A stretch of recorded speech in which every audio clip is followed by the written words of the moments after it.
Hi అండి. ఇవి కొన్ని మా పాపకి ఫ్యూ మంత్స్ కూడా కాలేదు పెట్టి నిద్రలో అయితే ఇరిపేసింది. అవి వచ్చేసి ఇప్పుడు మేము మార్చడానికి అయితే వెళ్తున్నాము. వాటిలతో పాటు ఇంకా కొన్ని కూడా తీసుకువెళ్తున్నాము.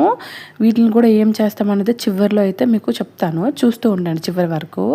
మేము వచ్చేసి పలాసలో జీఎన్వికి అయితే విజిట్ చేసామండి. అవి చేంజ్ చేయడానికి. ఇక్కడ వాళ్ళు ఎస్టిమేషన్ అయితే వేస్తున్నారు. ఎంత ఉన్నాయి ఏంటి అని చెప్పేసి. మేము ఒక పక్క మా బాధలో ఉంటే మా పాప అయితే షాప్ అంతా చుట్టేస్తుంది అనమాట. ఆడేసుకుంటుంది మొత్తం అంతా కూడా. మేము వచ్చేసి మొత్తం ఎస్టిమేషన్ అంతా వేసుకొని పైకి అయితే వెళ్ళాము.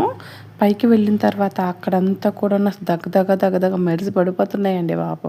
ఇక్కడ వచ్చేసి ఫస్ట్ మా పాపకైతే చూసాము. ఒక 3 చూసాము. 3లో ఒకటి సెలెక్షన్ చేసాము. ఆ తర్వాత నా కోసం అయితే చూసాము. నా కోసం చూసిన తర్వాత ఆ 3 కూడా నేను ఒకటి సెలెక్షన్ చేసుకున్నాను. సో నేను ఆ 3 ఏ సెలెక్షన్ చేసుకున్నానో మీకు ఏదైనా అనిపిస్తే కామెంట్ అయితే చేయండి. ఇంకా పాపకి ఒక స్క్రూ లాగా అయితే తీసుకున్నాం. పెట్టి చూస్తున్నాం అవుతాయి అవ్వు అనేసి. సో చూడాలి మేము ఏమేమి తీసుకున్నామో నెక్స్ట్ వీడియోలో కంటిన్యూస్గా చెప్తాను. ఉంటాను. Bye bye.